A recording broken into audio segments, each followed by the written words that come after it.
Setelah dia alhamdulillah macam-macam, awaluma nabtadi saat terus dia bilang, wa ba'du fa'akul huwa Muhammad bin Abdillah bin Abdil Muttalib. Saat terus ya, wa ba'du wa Muhammad bin Abdillah bin Abdil Muttalib wasmu Syaibatul Hamdi Humidat Khisaluhus Saniyah. Saat terus Ibnu Kusoyin, saat terus Sumiyya bi Kusoyin litaqosi fi biladi kudu'atal Qosiyah. Karena dia tahu yang masalah bagi Rasulullah itu adalah masalah nasab bagi mereka loh, bagi mereka yang kafir.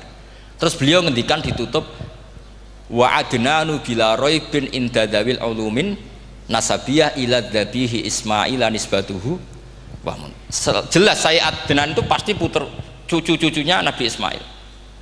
Karena orang Yahudi yang di soal Muhammad itu, kamu itu siapa kok tahu-tahu Nabi? Kamu orang Arab itu tidak pernah ada Nabi. Yang Nabi itu normalnya orang Israel, yaitu turunan Yahudi, karena Yahuda bin Yakub bin Ishak bin Ibrahim.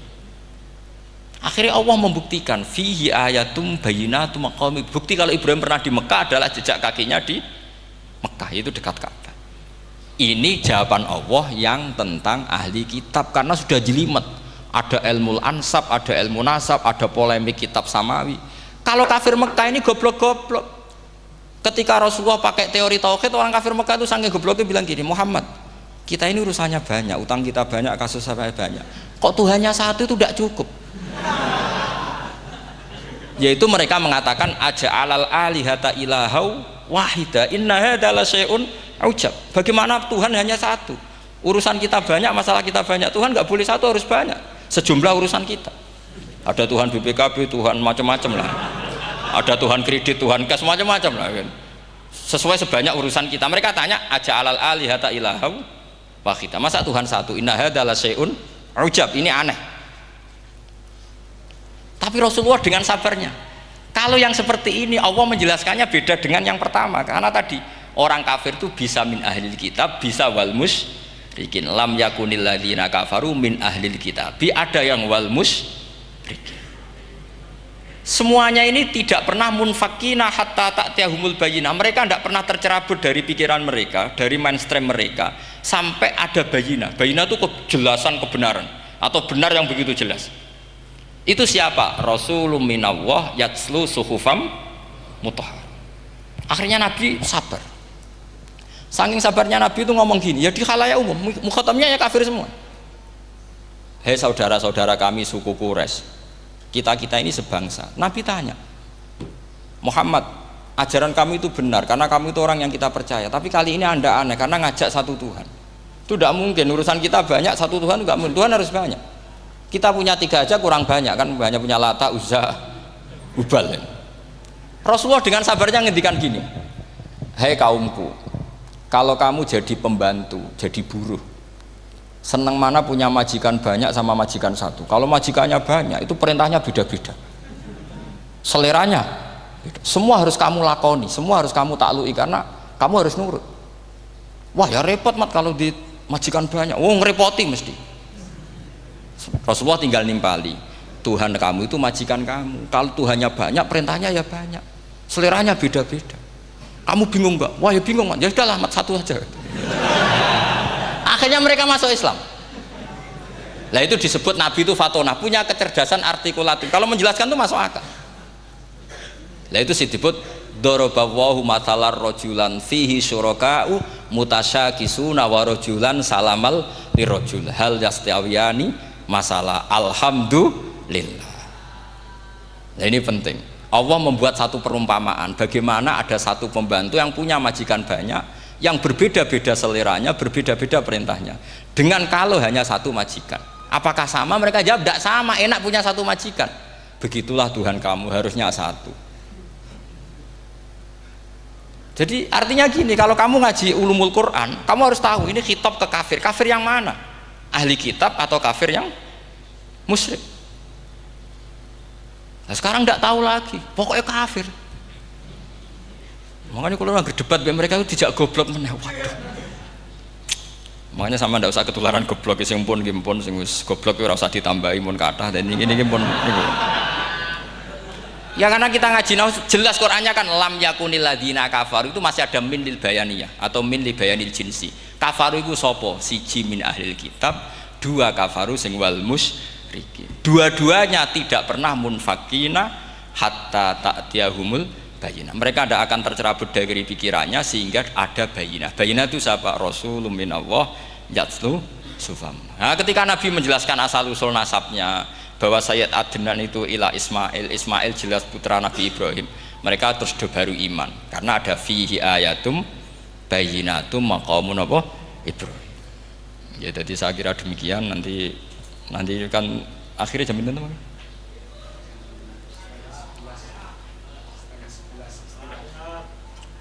Oh, ini jam pinten istiwa? Nggih, terus saya pikir niku nggih. Kalau misalnya tadi ada tanya jawab, ya tanya jawab carane ngalim saja kan. Itu lebih realistis. Karena kalau sampean iskal, misalnya saya iskal dengan ini kan malah membingungkan. Kalau kamu terkenal pinter, iskal kita goblok.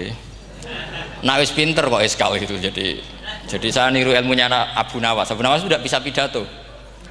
Nggak bisa pidato, suatu saat dipaksa pidato sama khalifah itu. Hei para hadirin, kamu pinter apa goblok? Nah mereka pinter, mau ngandani wong pinter, terus pinter kok juga ngandani gitu. Akhirnya hadirin itu kan karena seneng sama Abu Nawas itu seneng. Ya sudah Abu Nawas, kalau gitu kita goblok. Aku mau mengambil wong goblok. Akhirnya terus wassalamualaikum warahmatullahi wabarakatuh. Jadi itu Abu Nawas juga bisa pidato, tapi dia tahu saja caranya menyelesaikan masalah. Jadi itu Abu Nawas. Jadi ya orangnya kacau tapi cerdas itu, makanya jadi guyonan. Sebenarnya Abu Nawas itu figur yang nyata, tapi tidak senaif yang diceritakan orang-orang di anekdot itu. Ya, beliau itu orang soleh ketika era Harun ar-Rasyid. Tapi ya tadi karena banyak cerita yang macam-macam. Ya, Abu Nawas itu, makanya ini cerita anekdot. Jadi riwayatnya agak jelas tapi lucunya jelas gitu. Jadi itu.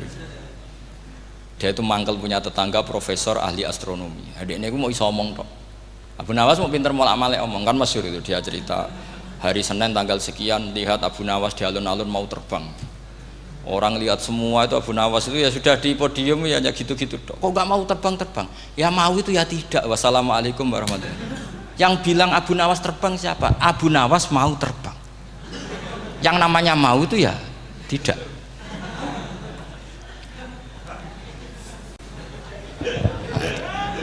Pernah dia itu lomba sama Harun ar-Rasyid, siapa paling banyak pengunjung rumahnya di alun-alun.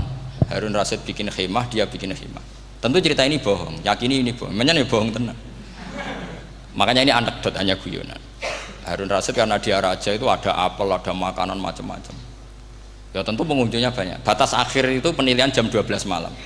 Abu Nawas tenang, satu pun nggak ada pengunjung, nggak ada makanan, nggak ada apa. Pas jam 12 rumahnya dia, kemahnya dibakar. Orang ke dia semua. Tit menang dia karena jumlahnya. Bahkan Harun ar-Rasyid itu datang ke kemahnya dia. Karena lombanya kan pengumpulan massa terbanyak tit jam 12. Harun ar-Rasyid pikirannya santri ya guys, sugoi jajan mesti teko, pikirannya gitu. Abu Nawas pikirannya beda, jeneng ana kebakaran pasti datang. Wis dihitung biaya khemah sama hadiahnya banyak hadiahnya. Yang ahli falak ini punya ilmu yang rasional, yang pinter sekali. Dia ilmuwan bahwa bumi itu bulat-bulat. Nah, saya lagi tren meyakini bumi flat nih, yo kacau nih. Gara-gara penjelasan sing sepihak. Ini wong nganggur. Lah wong ilmuwan kok sentimennya perkara wedi duit. Enggak boleh ilmuwan menyebut sentimen apa? Uang. Akhir bumi itu bulat-bulat. Jadi kalau Anda jalan ke timur terus nanti ke titik yang sama. Abu Nawas ora paham karena dia memang enggak ahli sains gitu. Suatu saat si profesor ini kemalingan, malingnya melayu ngetan. Terus minta tolong sama Abu Nawas, kejarlah maling itu. Kemana? Ke timur. Dia ngejar ke barat. Ditanya sama profesor, saya udah bilang larinya maling itu ke timur, kalau kejar ke barat nanti ketemu di titik yang sama. Jadi, akhirnya profesornya ngerti, oh ngenyek tuh. Jadi, nah khawatir saya nanti kalau santri-santri tidak pinter ilmu, terus pilihannya ilmu kayak Abu Nawas, jalan pintas tadi. Karena belajar falak jelimet, belajar faraid apa? Jelimet, ada aul, ada roh, terus semua ada masalah yang ruwet-ruwet terus. akhirnya mau olah bicara. Ini musibah, innalillahi wa inna ilaihi raji'un. Itu tidak boleh. Quran tidak mengajarkan itu. Quran tetap mengajarkan ilmu meskipun ada nilai seninya. Ya tadi nilai seni tadi misalnya Allah mencontohkan daraba wa masalah rajulan fihi syuraka. Terus kedua uniknya Quran itu begini. Setelah dipikir itu nyata-nyata lebih detail. Misalnya begini. Ketika Allah mencontohkan ba'udah itu nyamuk. Itu orang-orang kafir itu bilang gini, "Ya Muhammad, Tuhan Anda kehilangan stok ilmiah. Sehingga contoh itu enggak yang dahsyat tapi sekedar nyamuk. Wong nyamuk kok digawe contoh. Mbok ya contoh itu dinosaurus, tak jerapah, tak apalah yang keren itu. Mosok contoh apa? Nyamuk. Terus Allah menjelaskan innallaha la yastahi ayyadriba napa masalam ma. Contoh apa saja? Apa saja itu ditafsiri ba'udatan fama faqoha, entah itu nyamuk fama faqoha atau yang di atasnya nyamuk, maksudnya di atasnya itu filkillah atau fisighor atau yang di atas nyamuk yang lebih kecil ketimbang nyamuk. Sekarang saya contohkan kata Rasulullah, contoh yang kecil saja, nggak usah bikin nyawa, nggak usah, itu terlalu mustahil. Seorang pemahat patung, terus kamu pesen, "Pak, aku gaekno patung gajah." Mesti muni sanggup. Tak muni, "Pak, gaekno patung gajah, ukurannya ya semestinya gajah." Oke. Tapi, "Pak, aku gaekno patung nyamuk, ukurannya ya sak nyamuk." Kira-kira sanggup apa enggak? Artinya ketika Allah gawe nyamuk itu lebih sulit ketimbang gawe gajah apa lebih mudah? Lebih sulit. Karena nyamuk yang sudah kecil, dia punya alat kelamin terus seberapa juga. Alat kelaminnya juga tetap harus ada lubangnya, terus seberapa? Temen saya malah ada yang cangkem elek bilang gini, "Lalu ya punya kumannya seberapa?" Nah ini pentingnya ngaji akal. Kamu jangan hanya bilang, "Wow, dinosaurus, jerapah." Seru nyamuk. Nah karena orang sudah ada itibar dengan nyamuk, didatangkanlah nyamuk banyak. Sebenarnya nyamuk banyak itu mergo mangkel, gak diperhatikan itu. Terus. Lah ini saya tahadus binemat, istri saya itu sering protes. Istri saya kalau manggil saya Gus karena orang Jawa Timur. Itu sama-sama jagongan itu, saya itu tidak pati sering digigit, namun ya digigit tidak sesering sampean, itu jelas. Terus saya tanya, "Gus punya doa apa, kenapa tidak pati begitu digigit nyamuk?" Saya bilang, "Karena saya sudah tahu hikmahnya nyamuk. Jadi harusnya dia sudah tidak nyerang saya," kata saya itu. Makanya ini ijazah, agak mandi salah sampean gitu. Karena tadi logika yang terbangun gitu. Kalau Allah bikin gajah, melubangi belalai gajah itu masih masuk akal. Bahkan saat kita bikin patung masih bisa. Tapi kata tadi nyamuk itu sudah kecil, harus punya usus, harus punya alat kelamin, harus punya telur. Telurnya juga detail lagi. Ini disebut innallaha la yastahi ayyadriba mathalam ba'udah. Sehingga ba'udah di mata ahli tafsir, di mata ulama ini contoh yang luar biasa. Tapi di mata orang-orang yang nggak seneng mikir, kok terima nyamuk itu. Makanya saya minta kangkang di sini bisa makan itu harus syukur. Makan itu luar biasa. Saya itu sering nyontohkan di Jogja. Saya punya teman sakit. Kalau nggak ada obat dari Belanda itu mati. Kalau ini nggak dapat obat bagus dari Belanda atau dari Jerman itu meninggal. Berapa bulan lagi matinya? 3 bulan. Kalau nggak sampai dapat obat mati 3 bulan. Oh masih mandi obat yang di Jogja. Apa itu makan atau minum? Kalau orang nggak minum nggak sampai 3 bulan sudah mati. Boy orang itu mikir seperti itu. Tapi kita ini kalau obat dari Jerman, dari Belanda itu hebat. Kalau enggak kita mati sebulan lagi, 3 bulan lagi.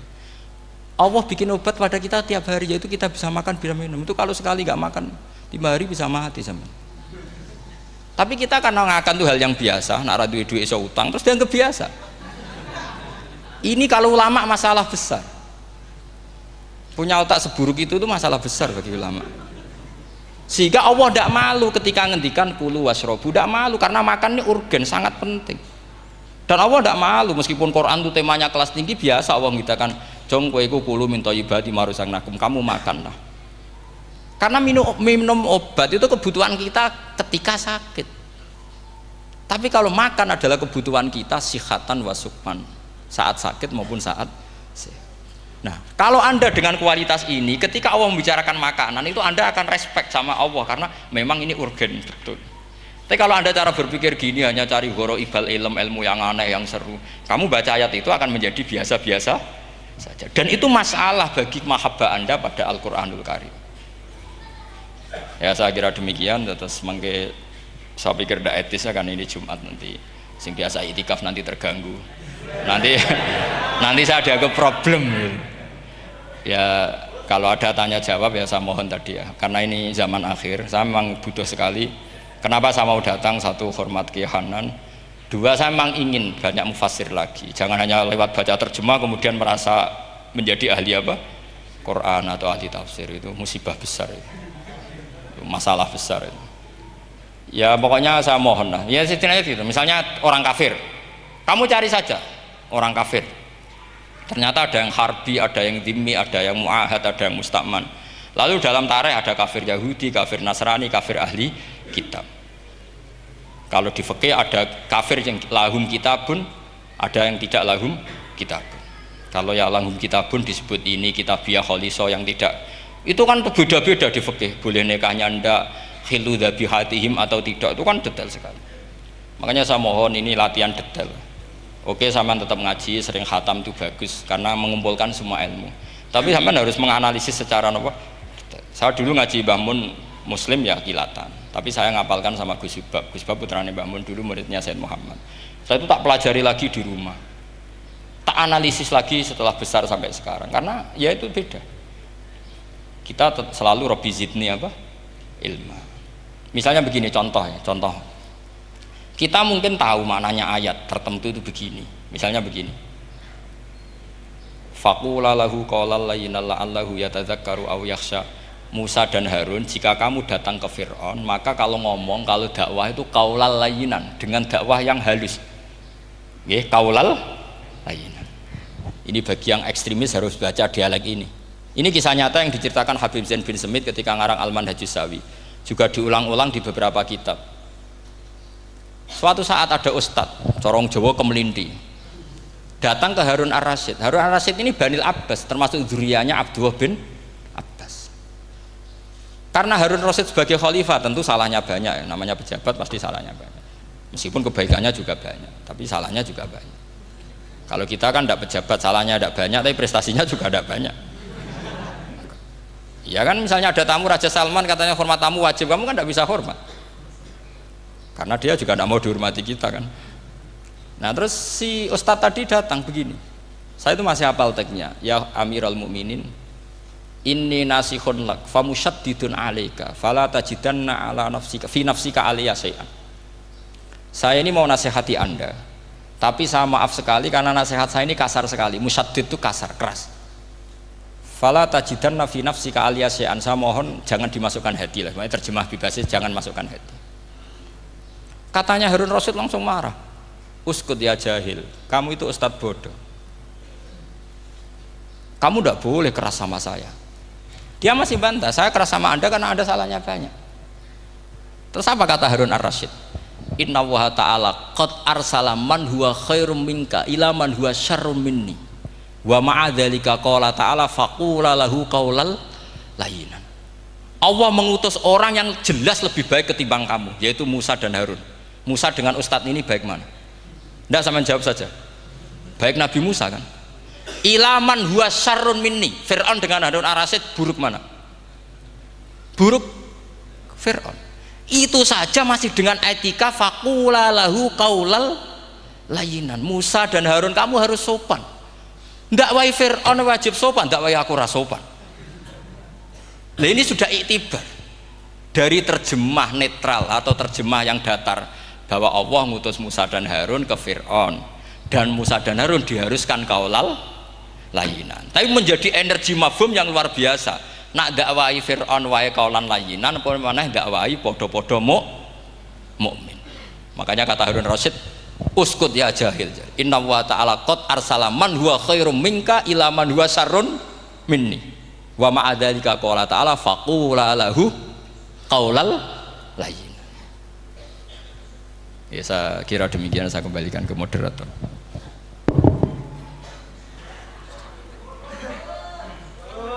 Ya, setengah jam Jumat. Ini nanti Jumat setengah jam mawon iki pun mepet. Alhamdulillah penyampaian materi dari beliau telah selesai, sangat menarik, gamblang dan sangat jelas sekali, sehingga mungkin tidak butuh untuk kesimpulan dari moderator. Jadi dialog ada waktu 30 menit.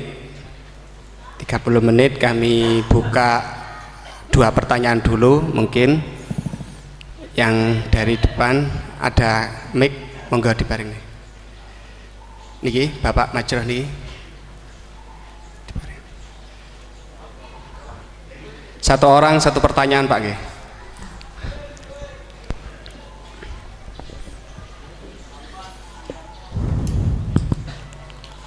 Terima kasih waktunya kepada Kiai Ahmad Bahauddin Nur Salim. Saya mau bertanya mengenai tadi yang disampaikan bahwa setiap umumul Quran pasti ada mukhasisnya.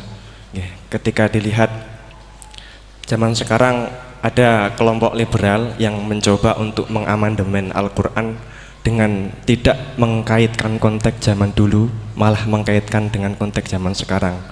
Ambil contoh dalam permasalahan ibadah haji, mereka ingin merubah haji wukufnya enggak cuma di bulan Dzulhijjah tetapi di bulan Syawal pun juga boleh. Nah, jadi sudut pandang panjenengan gimana masalah apakah memang bisa keuniversalan Al-Quran itu pada zaman sekarang dibuat sesuai konteks sekarang? Itu saja. Sampun? Nggih. Nggih. Penanya kedua, monggo.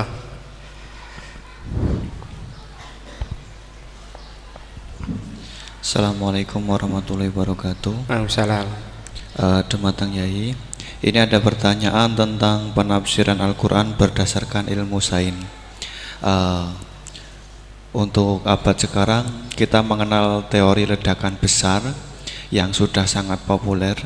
Namun walau demikian ilmu ini masih dalam bentuk zon yang wakilnya hakikatnya kita belum tahu dan belum yakin secara pasti. Namun teori ledakan besar ini kemudian disinkronkan dengan Al-Quran dengan penafsirannya bahwa ternyata di dalam Al-Quran itu sudah ada teori ledakan besar. Pertanyaan saya begini, menimbang ilmu teori ledakan besar ini adalah ilmu dzon, ini masih memungkinkan ilmu ini salah, sehingganya penafsiran terhadap Al-Quran ini menimbulkan kekhawatiran, yakni kalau ilmu ini sebenarnya salah kemudian disinkronkan dengan Al-Quran, nanti ada penyalahan dalam penafsiran. Namun sisi lain terdapat kebaikan, yakni ada banyak orang bicara bahwa Al-Quran turun sekian ratus tahun lalu ternyata di dalamnya memuat teori ledakan besar yang baru muncul abad modern ini. Dari penjelasan ini pripun monggo Yai tentang penafsiran berdasarkan ilmu yang masih dzon yang belum hakikatan seperti ini, monggo. Oke, sama namanya. Oh, nggih. Sing pertama Pak Ulil, yang kedua Pak Anwar. Itu sudah sama-sama keren Pak ya. Nggih. Pak siswa. Pak Ulil apa Ulin? Ulil. Pak Ulil. Ulil apa? Ulil Absor. Sudah Ulil Absor sudah bener ya. Itu namanya sudah benar. Nggih. Yang kedua Anwar ya? Kedua Pak Anwar. Enggak, sudah gitu dulu. Cekap dua dulu. Sing pertama mungkin nek jenengan niki pertanyaan yang pertama, apakah keumuman Al-Quran bisa ditaksis sesuai konteks sekarang? Konteks sekarang kekinian niki. Niku pertanyaan yang pertama. Pertanyaan yang kedua, kejadian sains yang sesuai dengan sains, ilmu sains niku apa bisa juga dibenarkan ditafsirkan ke Al-Quran, mengingat ilmuwan-ilmuwan sains sekarang mengatakan bahwa Al-Quran itu banyak yang sesuai dengan sains akhir-akhir ini. Nah, seperti ledakan besar niku kalau diarahkan ke Al-Quran apa memang sen itu sebenar-benarnya persis dengan Al-Quran atau masih ada kemungkinan nggak sama? Hafal Quran? Buatan apa belum? Tapi hafal juz 30. Nggak betul. Enggak. Ya. Ini rileks saja ya. Memang saya ulang lagi. Memang syaratnya itu hafal Quran tadi. Enggak, karena begini, saya berkali-kali berdebat sama orang-orang liberal. Sekarang saya tanya, mereka kan senang sekali ya mengutip ayat la ikraha fiddin, bahwa dalam agama itu tidak perlu pemaksaan. Sebetulnya ayat itu jelas ada terusannya qad tabayyana rusydu minal ghayy. Yang benar tentu begitu jelas. Terpisah betul begitu jelas, yang benar ya benar, yang salah ya salah. Sehingga kita tidak perlu memaksa orang, misalnya 2 ditambah 2 itu 4, terus kamu paksa, kalau nggak mengatakan 4 tak penjara, itu tidak perlu. Kalau orang waras pasti bilang 2 tambah 2 4, 1 tambah 1 2. Kebenaran la ilaha illallah itu seperti itu, kebenaran yang begitu nyata sehingga tidak butuh dipaksa. Jadi sebetulnya la ikraha fiddin itu konteksnya, karena kebenaran benar-benar sudah punya eksistensi yang nyata, untuk diakui itu tidak butuh pemaksaan. Orang seluruh Indonesia kan bilang 1 tambah 1 itu 2, nggak usah diintimidasi nanti ditangkap Pak Gatot gitu. Ya tidak perlu. Makanya terusannya ayat lah, repotnya sekarang santri-santri kalau pidato khitobiah di pondok-pondok ya diputus kayak orang liberal, la ikraha fiddin. Itu belum wakaf, masih qad tabayyana rusydu minal ghayy. Paham yang saya maksud ya? Sehingga kadang Nabi itu ngendikan secara ekstrim. Misalnya mangqala la ilaha illallah dakhalal jannah. Siapa yang meyakini la ilaha illallah nanti pasti masuk surga. Entah kapan pasti masuk surga. Kalau belum ya antri masih, tapi pasti lah. Terus Nabi sempat ngendikan, itu hadis sahih, wa in zana wa in saraka, meskipun pernah punya masa lalu, zana itu fi'il madhi, pernah punya masa lalu, pernah zina, pernah maling. Itu sampai 3 kali sahabat protes. Tapi saya berkali-kali ngomong di ngaji di Jogja, di Bojonegoro, di rumah ngomong, kebenaran yang absolut, kebenaran yang hakiki tidak bisa terganggu oleh perilaku sosial. Bukan masalah seakan-akan hadis ini membolehkan zina, itu tidak mungkin. Inna wa la ya'muru bil fahsya, Allah tidak akan nyuruh hal yang buruk. Tapi saya beri satu logika, satu analogi. Kalau rektor Al-Azhar kamu tanya 1 tambah 1 berapa Pak Rektor, pasti bilang 2. Kamu tanya Amrozi ya bilang 2. Kamu tanya Pak Ahok ya bilang 2. Kamu tanya Anies Baswedan ya bilang 2. Tanya Pak Nusron dijawab 2. Sama, semuanya jawab 2. Karena kebenaran hakiki pasti absolut. Sekarang misalnya gini, ada ronte dari dulu Doli misalnya, kamu tanya Mbak 1 tambah 1 itu berapa, pasti bilang 2. Jangan kamu mentang-mentang imam masjid, saya tak jawab 3, saya kan imam masjid, masa sama dengan lonte? Tidak bisa, kebenaran absolut itu pasti sama. Mbok rektor Al-Azhar sama siapapun ya jawabnya sama. Paham yang saya maksud? Sebab itu kadang Nabi ngendikan wa in itu la ilaha illallah itu kebenaran absolut, lebih absolut dibanding 1 ditambah 1 2. Sehingga kebenaran absolut la ilaha illallah itu nggak bisa terganggu oleh apapun. Paham ya maksud? Nah itu maksud qad tabayyana rusydu minal ghayy. Kita tanya rival politik, Pak Jokowi kamu tanya 1 tambah 1 ya 2, Pak Prabowo ya bilang 2. Bukan karena rival politik. Tadi Pak Jokowi jawab berapa? 2. Ya udahlah 4. Tidak ada seperti itu. Nah, itu disebut qad tabayyana rusydu. Nah kembali ke ide tadi, ide bahwa wukuf boleh di mana saja, terus boleh tidak syawal, itu udah ide. Sebenarnya sampean mikir saja itu sudah kriminal. Berarti sampean ngapalkan pikiran salah ya. Karena kalau kita diskusikan itu lucu sekali, karena ya itu sudah begini loh kaidah khilaf itu, saya kasih tahu. Walaysa kullu khilafin jaa mu'tabara illa khilafal ladzi khadzum minan nadhari. Tidak semua khilaf itu dianggap satu khilaf, satu perbedaan pendapat kalau kualitasnya nggak sama-sama mutu. Kalau yang satu nggak mutu itu nggak dianggap khilaf, nggak level. Itu tadi misalnya Imam Ghazali ngendikan begini, qala al-Ghazali gini-gini, pasti saingannya ya qala Nawawi atau qala Al-Qurtubi atau qala siapalah. Jangan qala al-Ghazali terus kamu saingi menurut Ustadz dari Solo, dari Jogja, wah ya udah level, masa Imam Ghazali disaingi. Itu ya aturannya seperti itu. Ini jelas. Rasulullah sendiri yang ngendikan al hajju arafah, bahwa syarat sahnya haji adalah wukuf, dan Nabi menyebut